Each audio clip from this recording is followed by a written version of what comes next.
안녕하세요 여러분. 저는 해커스학원 강남역 캠퍼스에서 토익 LC를 담당하고 있는 켈리정입니다. 오늘 있었던 토익 시험의 파트 1과 3의 총평을 저와 함께 해보도록 하겠습니다. 자, 먼저 이번 시험의 파트 1 난이도는 하고요. 파트 3 난이도는 중상이었습니다. 그래서 비교적 이제 지난 시험에 비해서는 조금 더 쉽게 나왔다라고 볼 수 있는 파트들이었는데 먼저 파트 1부터 한번 들어가 볼게요. 자, 파트 1에 출제된 문제 유형을 살펴보면 1인 중심 사진과 이제 여러 명을 묘사하는 2인 이상 사진이 두 문제씩 나왔고요. 사람이 아예 등장하지 않는 사물 풍경 사진이 한 문제 나왔고 같이 사람과 등장했는데 사물을 혼합형으로 이제 묘사하는 문제가 한 문제가 나왔습니다. 제가 앞서 파트 1의 난이도가 하였다 이렇게 말씀을 드렸는데 그 이유는 이제 파트 1에서 가장 난이도의 어떤 중심이 되는 건 어휘입니다. 단어가 얼마나 어렵게 나왔는지 또는 쉽게 나왔는지에 따라서 그 난이도가 결정이 된다고 봐도 과언이 아닌데요. 일단 이번 달 전반적으로 파트 1의 단어가 어려운 단어가 크게 나오지 않았기 때문에 이제 어휘 난이도는 하 정도로 볼 수가 있겠고요. 그리고 수동태 시제도 그렇게 많이 등장을 하진 않았죠. 아주 크리티컬하게 나온 건 아니었기 때문에 역시 하. 그래서 전반적인 난이도는 좀 쉽지 않았나 생각이 듭니다. 일단 파트 1에서 여러분이 이제 공부를 하실 때 가장 기본적인 어떤 어휘들은 커버를 하고 가셔야 되는데 가장 기본적인 어휘란 무엇이냐? 매달 시험에 빠지지 않고 묘사하는 부분입니다. 바로 사람이 등장하면 어김없이 나오는 시선에 대한 묘사인데요. 이번 달에도 이런 문제가 하나 나왔죠. 자, 그래서 지금 화면에 있는 남자를 보시면 지금 이제 커피를 좀 마시면서 신문을 보고 있는데 이렇게 시선 처리에 대한 부분을 잘 보셔야 된다는 거. 이제 그거를 말씀을 드립니다. 그래서 지금 남자가 신문을 보고 있다 하면 가장 기본적인 이제 단어로는 looking at이 있겠는데요. 지금 아래쪽에 제가 쭉 한 7가지의 관련 단어들을 적어놨습니다. 일단 크게 보자면 얘네들은 전부 다 looking at, 보고 있다라는 어떤 큰 범주 안에 들어가는 묘사라고 볼 수 있겠고요. 심지어는 이 단어들을 들으며 해석하실 때 보고 있다라고 묘사를 해도 다 정답으로 이제 맞게 되는, 그러니까 구체적인 어떤 의미들이 있지만 큰 의미로 봤을 땐 다 보는 동작을 묘사하는 동사라는 겁니다. 일단은 reading, 읽고 있다. 가장 이 사진에 좀 적절할 것 같죠? 그 외에도 무언가를 유심히 관찰하면서 보고 있을 때는 reviewing이나 studying이라는 동사도 많이 나오고요. 또 examining도 마찬가지입니다. 이 세 가지는 전부 다 보고 있다. 굉장히 유심히 관찰하는 모습을 묘사하고요. 확인하고 있다라는 checking 동사도 있고요. inspecting도 체킹하고 비슷하게 뭔가 검사하는 듯이 확인하고 있는 동작, 그리고 브라우징은 주로 상점에서 물건을 구경하거나 둘러볼 때 나오는 단어입니다. 근데 이 동사들을 지금 다 보시면 전부 다 보고 있는 동작을 묘사한다라는 거죠. 자, 보는 동작을 묘사하는 거가 많이 출제가 되면서 또 두 번째로 많이 나오는 게 손동작 관련된 것이죠. 손 같은 경우는 다양한 묘사로서 구별을 해줘야 되는데 가령 악수를 하고 있다, shaking hands, 손인사하고 있다, waving 이런 것들이죠. 오늘은 우리가 좀 더 집중적으로 지금 사진에서 보시다시피 이렇게 무언가를 가리키는 듯한 그런 손동작에 관련된 표현들이 무엇이 있는지를 알려드리도록 하겠습니다. 일단 여러분들 이렇게 가리키다 라고 할 때 가장 먼저 연상되는 단어는 아마 pointing 이란 동사이겠죠. 뒤에는 pointing to 또는 pointing at 두 가지 전치사를 다 같이 쓸 수 있고요. 의미에는 큰 차이는 없습니다. 근데 뭔가를 이제 가리키려고 할 때 우리가 손을 보통 같이 이렇게 뻗게 되잖아요. 그래서 손을 뻗는 동작에서도 여러 가지 구체적인 표현이 있는데요. 다음으로 살펴보는 건 바로 reaching for입니다. 이 reaching for는 주로 어디 안으로 손을 집어넣고 있다. 예를 들면 reaching into a pocket, 손을 주머니 안으로 집어넣거나 아니면 무언가를 잡으려고 손을 뻗는 동작을 묘사할 때 사용이 되고요. 그리고 extending one's arm, 그러니까 팔을 뻗고 있다. 여기서 extend는 뻗다라는 뜻이 됩니다. 그래서 무언가를 역시 향해서 손을 뻗고 있는 동작을 묘사할 때 extend를 쓰고요. 또 여러분 아무것도 하지 않고 손을 그냥 어딘가 얹어놓는 것, 이것도 묘사를 할 수가 있는데요. 그럴 때는 우리가 쉬다라는 의미로 많이 알고 있는 resting을 쓰게 됩니다. resting one's arm 또는 one's hand라고 하면 팔이나 손을 어디에 얹어놓고 있다라고 묘사할 수가 있겠습니다. 그래서 특히 아주 자주 나오는 무언가를 가리킬 때 나오는 pointing at 뿐만 아니라 그와 연상될 수 있는 여러 가지 단어들도 알아두시면 좋겠네요. 자, 그리고 이번 달에 또 강조됐던 것이 교통 관련된 동사인데요. 이 교통 관련된 동사라고 하면 즉 차나 비행기, 버스 같은 곳에서 내리거나 아니면 탑승하는 이런 동작을 얘기합니다. 지금 화면 보시면 여자가 이렇게 남자의 도움을 받아서 차 밖으로 내리고 있죠. 자, 이렇게 내리다라는 것을 묘사할 때도 많은 동사가 나올 수가 있는데요. 일단 승용차에서 내리다라고 할 때는 getting out of the car, getting out of a vehicle 이렇게 getting out of를 쓰게 됩니다. 왜냐하면 차 안에 이렇게 앉아있다가 밖으로 나오면서 이제 하는 동작이 연출되기 때문이고요. 하지만 만약에 버스나 지하철, 비행기나 배 같은 데서 내릴 때는 이렇게 걸어 내려오죠. 거기 몸을 앉아있다가 나오는 건 아니잖아요. 그래서 동사는 getting을 쓰지만 전치사는 off를 써서 getting off the vehicle 또는 getting off the bus, getting off a plane 이렇게 말할 수 있겠습니다. 또는 이제 걸어 나가다. 우리가 보통 뭐 차에서도 그렇지만 버스 같은 데서도 걸어서 나가잖아요. 그렇기 때문에 이제 stepping이라는 동사를 써서 stepping out of라고 말할 수도 있고요. 그리고 우리가 빠져나간다라는 동사 exiting 이런 동사도 이제 출제가 될 수가 있겠습니다. 반대로 만약에 차를 탑승하거나 버스를 탄다라고 할 때는 boarding 또는 getting on 또는 into 마지막으로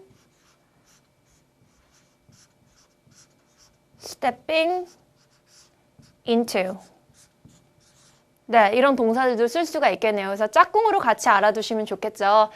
내리는 것과 그리고 탑승하는 것에 대한 묘사 꼭 이번 기회에 단어 정리 좀 잘 해주시고요. 자, 이제 후반부 쪽으로 넘어가게 되면 그러니까 즉 파트 1에서는 4번, 5번, 6번이 해당될 텐데 이 4번으로 넘어가면서부터는 조금 더 난이도가 올라간다라고 느끼실 겁니다. 근데 우리가 파트 1을 풀 때 꼭 단어가 어렵다고 해서 그 문제가 어려운 게 아니라 어떤 경우에는 단어 그렇게 어렵지 않은 것 같은데 실수를 하는 문제가 있어요. 바로 이런 문제는 제가 이렇게 표시한 대로 모호한 사진입니다. 그러니까 모호한 묘사라는 게 더 적합한 설명일 것 같은데 예시로 한번 알려드릴게요. 지금 사진 보시면 남자가 야외에서 뭔가 나무 근처에서 일을 하고 있습니다. 지금 잘 보이실지 모르겠지만 손에는 이렇게 뭔가 장비를 이렇게 들고 있어요. 자, 근데 이런 사진에서 내가 굉장히 구체적인 묘사를 들었어요. 예를 들면 The man is cutting bushes. bushes는 덤불을 의미하는데 뭔가 덤불을 자르고 있다. 근데 지금 보니까 남자가 뭔가 도구로 자르고 있는 것 같긴 하지만 확실하게 이렇게 잘 보이진 않고요. 뿐만 아니라 덤불이라고 하면 이런 나무가 아닌 풀 같은 거를 좀 의미를 합니다. 근데 덤불을 자르는 것 같아 보이지 않아요. 근데 오답이라고 하기에는 조금 애매하고 모호하게 느껴지는데 뭔가 딱 정답이라는 생각도 안 드는데요. 두 번째, planting trees. 나무를 심고 있다. 자, 이것도 나무 근처에서 뭔가 작업을 하니까 심고 있나? 라고 생각은 할 수 있겠지만 또 장비를 가지고 작업하는 게 심는 것과 딱 어울리지 않는다는 생각도 듭니다. 그러니까 즉 이런 묘사는 사진으로 판단하기에 너무 구체적인 묘사라는 거죠. 근데 반면 굉장히 포괄적인 묘사, 가령 여기서는 using a tool, 도구를, 장비를 사용하고 있다라고 한다거나 아니면 그냥 working outdoors, 야외에서 일하고 있다라고 묘사를 하게 되면 아주 포괄적으로 묘사하는 건데요. 이런 게 훨씬 더 안전한 선택이 됩니다. 그래서 이러한 경우에 만약에 보기에서 들으셨다면 구체적인 묘사보다는 좀 더 포괄적인 묘사가 훨씬 더 안전한 선택이 된다니까 이 경우에는 이런 cutting the bushes 너무나 구체적인 묘사라든지 이런 것들은 전부 다 제거해 주시고요. 아주 포괄적으로 남자가 단순히 도구를 사용하고 있다 아니면 일하고 있다 이런 걸 고르시는 게 좋겠습니다. 네, 보통 파트 1에서 마지막에 나오는 이 5번과 6번이 가장 어려운 문제가 나온다라고 우리가 보는데요. 만약에 5번 사진에서 이렇게 한 사람이 등장하는 아주 평이한 그런 사진이 나왔다고 해봅시다. 자, 이럴 때는 보통 이 1인 사진이지만 이 여자의 동작을 중심으로 묘사하는 문장을 듣기보다는 오히려 배경에 있는 사물들 또는 이 여자의 동작을 묘사한다 할지라도 여자를 중심으로 묘사하는 것이 아니라 바로 이 사물을 중심으로 묘사하는 문장을 듣게 된다는 걸 생각하시고 그렇게 준비해 주셔서 들으셔야 됩니다. 그러니까 예를 들어서 지금 여자가 물건을 접고 있다, 여자가 제품을 보고 있다, 여자가 상점에서 일하고 있다 이렇게 여자 중심으로 묘사하기보다는 가령 some merchandise 제품이 is on display 진열된 상태다, some products 제품이 hanging, 걸려있다, on the rack. rack은 이렇게 진열장이나 행거를 의미합니다. 그리고 some clothes, 옷가지들이 are being folded, 접혀지고 있다. 그러니까 woman is folding some clothes 라고 하는 게 아니라 some clothes are being folded 이라고 사물 중심으로 다 묘사를 한다라는 것이죠. 그래서 만약에 사람이 등장했기 때문에 저 사람 중심으로 모든 것을 예측하고 계시면 처음에 바로 some clothes, some merchandise 이렇게 사물 중심으로 묘사하게 되면 당황해서 실수를 하실 수도 있으니까요. 후반부에 있는 사진은 반드시 수동태 시제를 듣고 또 이렇게 수동태 진행형으로 사물 중심의 묘사를 여러분이 잘 연습해 두셔야 됩니다. 자, 마지막에 역시 사람 없는 사진 빠질 수가 없죠. 역시 이번 달에도 사람 없는 사물 풍경 사진이 한 문제가 나왔는데 지금 이렇게 만약에 실내 사진, 그러니까 뭐 거실일 수도 있고요. 지금처럼 이렇게 뭐 부엌의 모습일 수도 있고 어떤 그 실내의 사물에 대해서 묘사할 때는 일반적으로 여러분이 듣게 되는 문장의 형태는 무엇이 어디 어디에 있다. 무엇이 어떻게 놓여 있다, 되어 있다.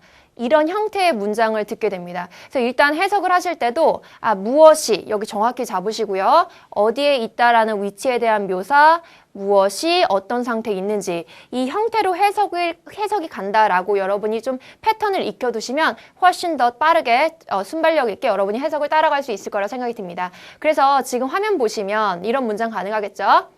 Chairs. 네, 의자들이 있는데요. are pushed under the table. 네, 어디에 있냐면 바로 테이블 아래쪽에 밀어 들어가져 있다. 그래서 chairs들이 있는데 테이블 아래쪽으로 있다라고 얘기할 수도 있겠고요. 그리고 refrigerator door. 여기서 refrigerator는 바로 여기가 되겠죠. 문이 이렇게 두 개가 있는데 refrigerator doors are closed. 지금 어떤 상태? 닫혀 있는 상태. 그래서 이렇게 사물만 등장한 사진 주로 역시 후반부에 많이 등장하게 되는데 이럴 때는 수동태 시제로 주로 이렇게 나오게 되면서 무엇이 어디에 있다, 무엇이 어떻게 되어 있다 라고 해석하면서 따라가 주시면 되겠습니다. 자, 파트 3로 가보도록 할게요. 자, 파트 3는 난이도가 중상 정도였는데 일단은 회사생활 지문이 11지문으로 굉장히 많이 나오고 일상생활 대화는 이제 2지문 정도가 나왔습니다.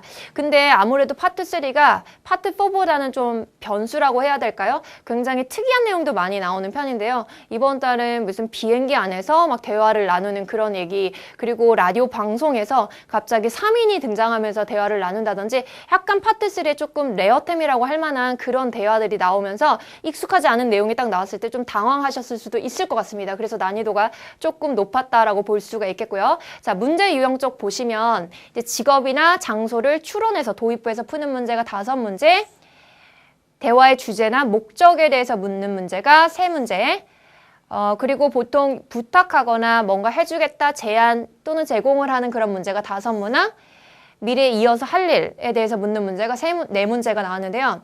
자, 이 4가지 지금 제가 이렇게 나열한 이 항목들은 여러분이 굉장히 반복적으로 출제되는 문제이기 때문에 충분히 대비가 잘 되어 있으셔야 됩니다. 저희 해커스 중국 교재에서도 챕터당 이 주제를 다루면서 이제 문제 푸는 어떤 전략에 대해서 말씀을 드리고 있는데요. 네, 오늘은 그럼 저와 함께 이번 달에도 특히 많이 나왔던 이 직업 장소 추론하는 문제들, 이 문제들을 어떤 전략으로 풀 수 있는지 제가 포인트를 한번 짚어드리도록 하겠습니다. 이 직업, 직장 또는 장소를 추론하는 문제 풀이 전략 3가지 포인트를 알려드리겠습니다. 첫 번째 포인트는 바로 도입부.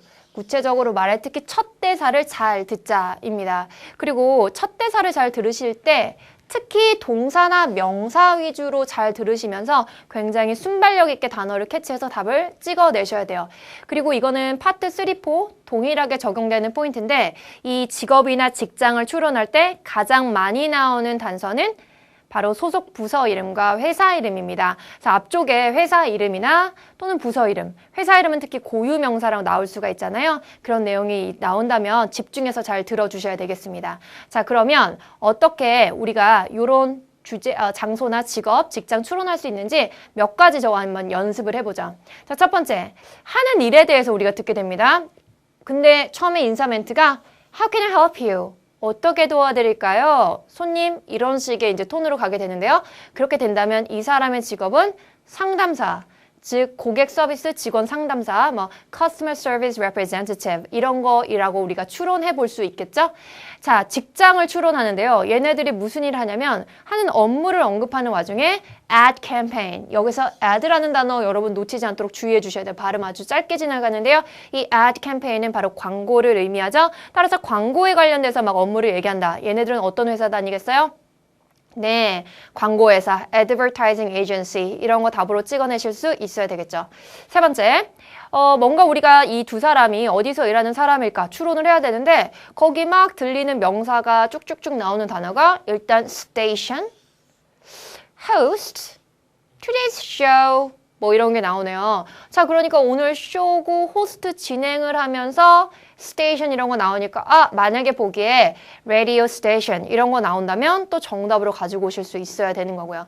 그야말로 어떻게 스무고개처럼 이렇게 키워드를 딱딱딱 들으면서 빨리 보기에서 가장 연관이 되는 걸 골라내는 거.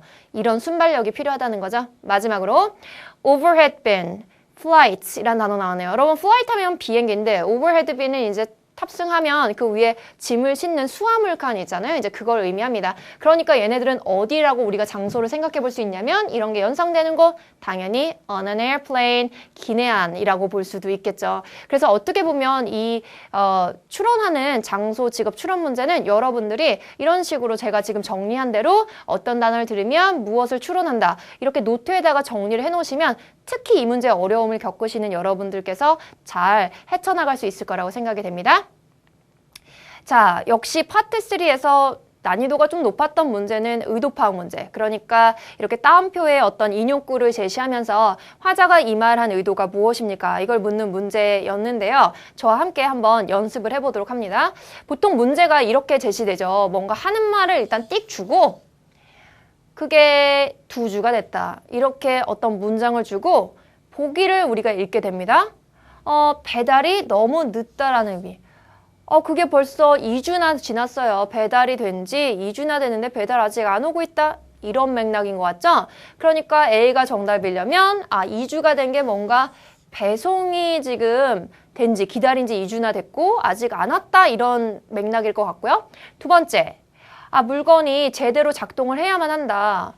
2주 됐는데 가령 여러분이 어떤 컴퓨터를 사서 2주 딱 썼는데 이거 계속 이상한 노이즈를 발생하고 그렇다면 어떻겠어요? 이거 산지 2주밖에 안 됐는데 이런 맥락이라는 거네요. 그죠? 그래서 첫 번째 거와 두 번째 거 굉장히 연상이 잘 되는데 지금 전체적인 내용이 뭔가 배달에 대한 내용을 하고 있는지 아니면 제품의 작동에 대한 내용인지 그것만 딱 들으면 될 것 같죠?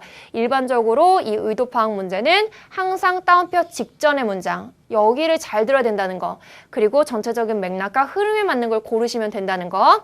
자, 처음에 이렇게 말했네요. 직전에 저기요. 이게 전원이 자꾸 꺼져서 제가 굉장히 당황스럽습니다. 이거 2주밖에 안 됐는데 이거 2주 된 건데 이렇게 말을 했네요. 그러면 전혀 맥락이 배달 얘기는 아니었고요. 그쵸?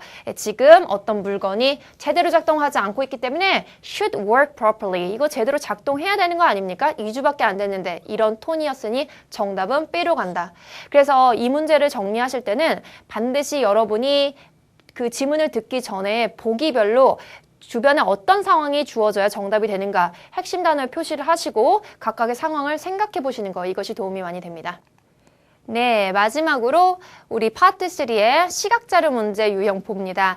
자, 시각자료 이번에는 정말 사이좋게 이 그래프, 지도, 표 테이블 이게 한 문제씩 각각 이렇게 나왔는데요. 오늘은 저와 함께 그 중에서 그래프 유형 보겠습니다. 자, 막대 그래프가 됐던 파이 차트가 됐던 이 선 그래프가 됐던 그래프 유형을 분석하는 것은 다 동일합니다.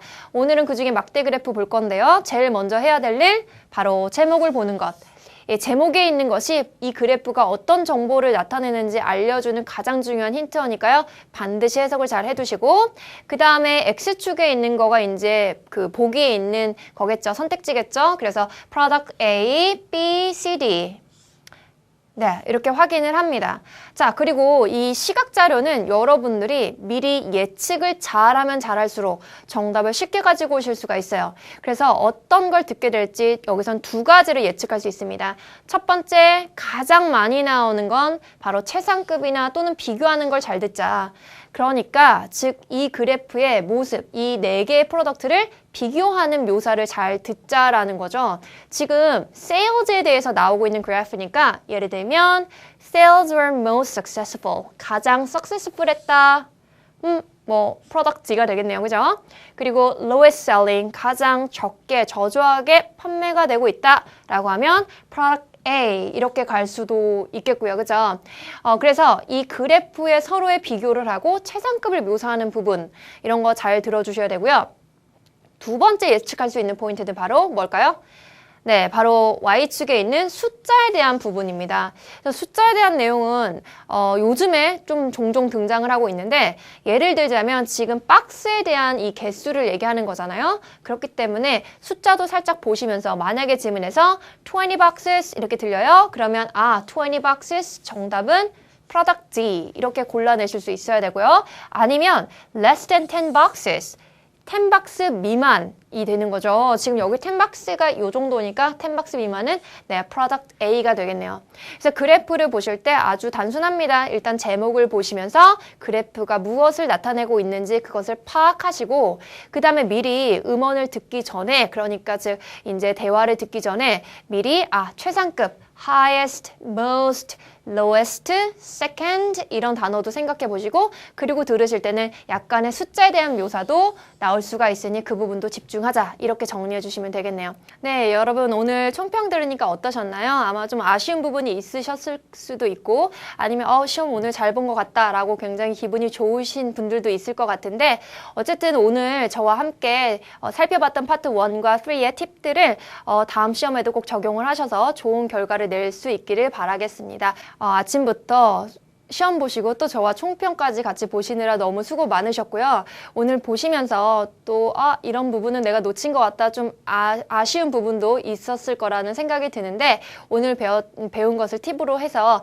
다음 시험에는 더 좋은 결과를 또 내실 수 있도록 바라겠습니다. 오늘 하루 수고 많으셨습니다.